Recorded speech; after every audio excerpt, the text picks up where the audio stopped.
Some ancient societies engineered an absolute guarantee of physical survival, carving their cities into massive rock mountainsides. These fortifications were impenetrable by conventional means. No army could starve them out, and no siege engine could breach several meters of solid granite. Yet, historical records documented in ancient Arabic script describe a localized destruction.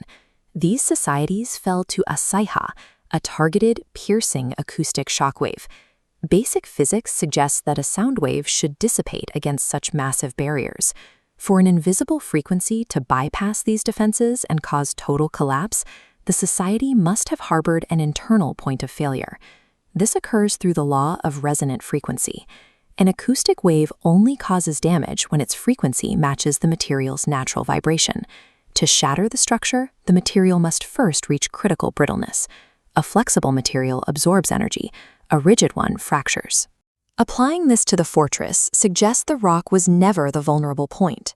The true structural failure occurred within the humans living inside the walls. The catastrophic collapse reveals that the human material running the system had lost its ability to absorb shock, becoming as fragile as overfired glass.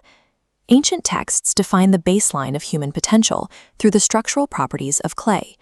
This framework treats the human organism as a functional biological technology. Healthy human clay possesses three systemic properties. It absorbs moisture, taking in knowledge. It remains malleable, allowing a society to adapt to new evidence. And it acts as a fertile medium, cultivating the seeds of civilization. To maintain these properties, the clay must be kept moist and flexible through constant exposure to grounded, disciplined intellect. The system also contains an opposing force, the Jan, or a scorching, smokeless fire.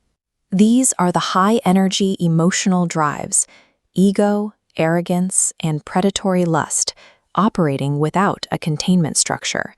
Human civilization survives by balancing these two states, negotiating between the cultivating nature of malleable clay and the reactive heat of unregulated fire. Collapse begins when a society discards objective ethics.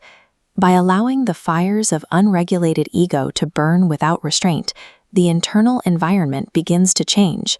The extreme heat bakes the societal clay.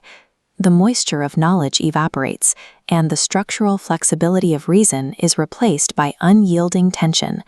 The dynamic living organism is gone. The human condition calcifies, transforming into a heavy, rigid, and inert block. This baked state is known as salsal, clay fired so intensely it acquires and engineers its own peak brittleness. We see this progression in the destruction of the people of Lot, a society that abandoned grounded ethics for unrestrained predatory desire. Records specify the physical payload that ended them, a barrage of stones made of hardened, baked clay. The specific nature of this destruction, stones matching the material of the people themselves, points to a closed-loop mechanical system. These stones were the physical manifestation of the society's own ruined potential.